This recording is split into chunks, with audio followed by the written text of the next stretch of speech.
O que a história oficial te contou sobre a Segunda Guerra Mundial é uma mentira incompleta. O maior segredo da guerra não é sobre quem venceu, é sobre o que eles esconderam quando a luta terminou, por baixo das cinzas da maior guerra da história, a ouro que sumiu. Bases secretas que desafiam a geografia e uma tecnologia tão avançada que parece ter vindo de outro mundo.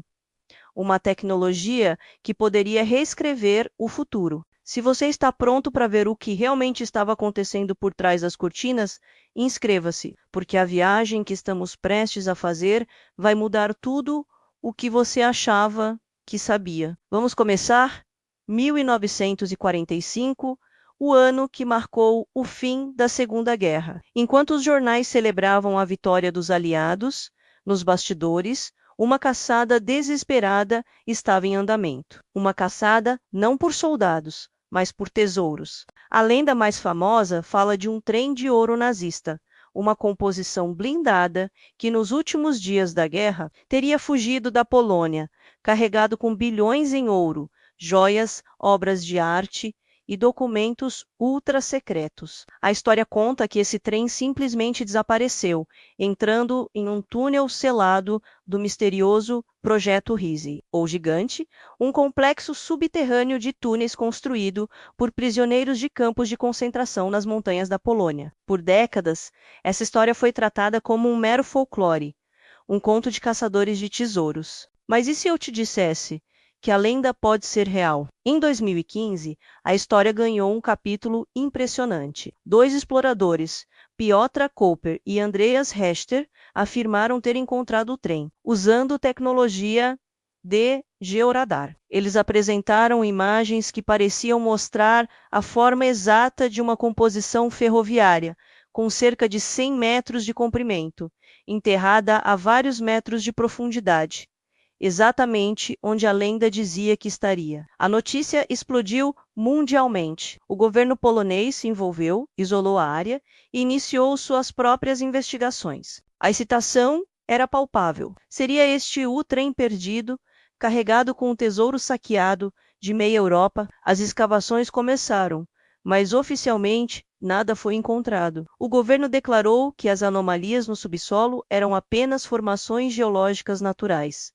O caso foi encerrado e o mundo seguiu em frente. Mas muitos não se convenceram. O verdadeiro segredo talvez não seja apenas o ouro. Documentos da época sugerem que o trem poderia carregar algo muito mais valioso: protótipos de armas secretas, pesquisas científicas revolucionárias ou até mesmo provas de acordos secretos que poderiam reescrever a história. Alguns teóricos acreditam que o anúncio da descoberta foi, na verdade, uma cortina de fumaça, uma operação para que o verdadeiro conteúdo do trem pudesse ser recuperado em segredo, longe dos olhos do público. Pense nisso.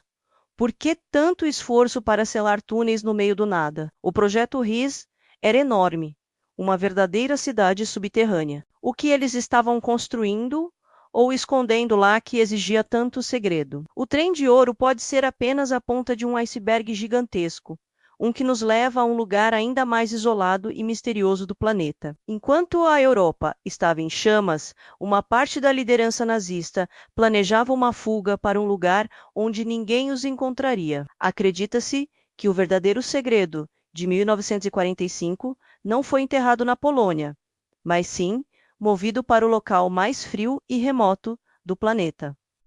A Antártida. Anos antes da guerra, em 1939, a Alemanha lançou uma expedição massiva ao continente gelado. Eles mapearam uma vasta área, lançaram bandeiras nazistas de aviões e reivindicaram o território, chamando-o de Neuschwabenland, ou Nova Suábia. Oficialmente, era uma expedição para garantir uma estação balieira e testar equipamentos em condições extremas, mas a verdade pode ser muito mais sombria. A teoria é que Neuschwabenland não era apenas um pedaço de gelo reivindicado. Era o local da Base 211, uma fortaleza secreta, possivelmente subterrânea e acessível apenas por submarino. Um refúgio projetado para abrigar a elite nazista. O ouro restante e o mais importante, o conhecimento científico mais avançado do Reich, relatos de almirantes alemães, como Karl D. Nitz, alimentam essa conspiração. Em 1943, ele teria dito: a frota de submarinos alemã tem orgulho de ter construído para o Führer, em outra parte do mundo, um Shangri-La terrestre, uma fortaleza impenetrável. Onde seria essa fortaleza? A Antártida é a principal candidata. A ideia de uma base nazista secreta no gelo pode parecer ficção, mas o que aconteceu depois da guerra torna essa história ainda mais intrigante. Em 1947, apenas 2 anos após o fim da guerra, os Estados Unidos, a nação mais poderosa do mundo, lançaram uma operação militar massiva e inesperada na Antártida, chamada de Operação Rejump. Ela era liderada pelo famoso almirante Richard Byrd e envolvia uma frota de 13 navios, incluindo um porta-aviões e quase 5.000 homens. A justificativa oficial era treinar pessoal e testar equipamentos em condições de frio extremo. Mas por que enviar uma forqueterfa tão grande para o continente mais inóspito do planeta logo após uma guerra mundial devastadora? A expedição, planejada para durar 6 meses, foi abruptamente cancelada após apenas 8 semanas. Navios foram danificados, aviões foram perdidos e houve mortes. O almirante Byrd, ao retornar, teria dado uma entrevista a um jornal chileno dizendo que, em caso de uma nova guerra, os Estados Unidos da América poderiam ser atacados por objetos voadores que podiam voar de polo a polo em velocidades incríveis. Depois disso, ele foi silenciado e nunca mais falou publicamente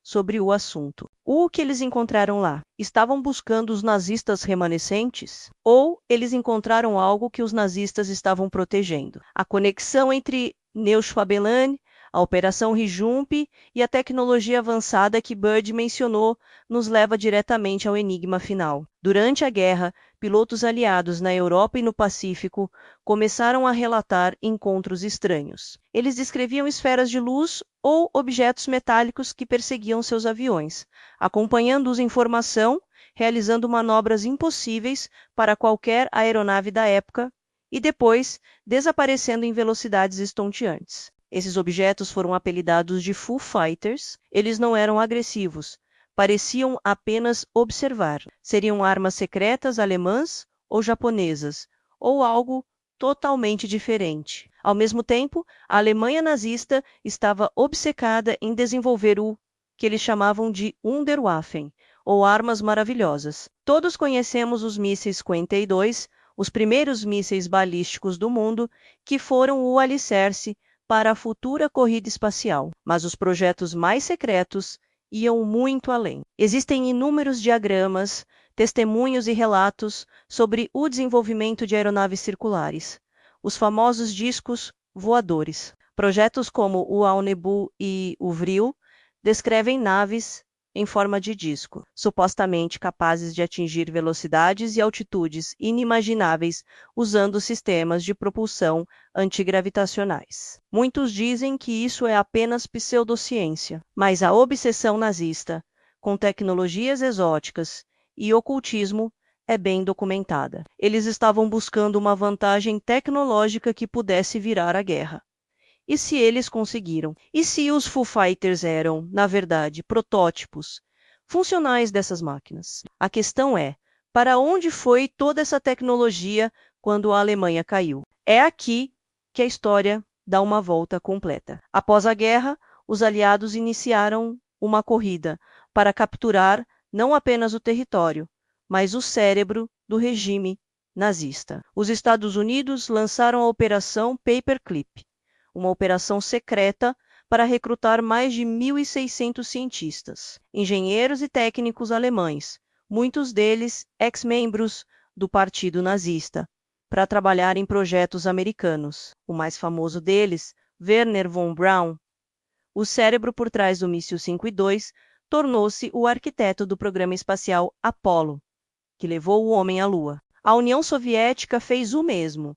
absorvendo centenas de outros especialistas. As duas superpotências que dominariam o mundo pelas próximas décadas construíram seu futuro tecnológico sobre as fundações da ciência nazista.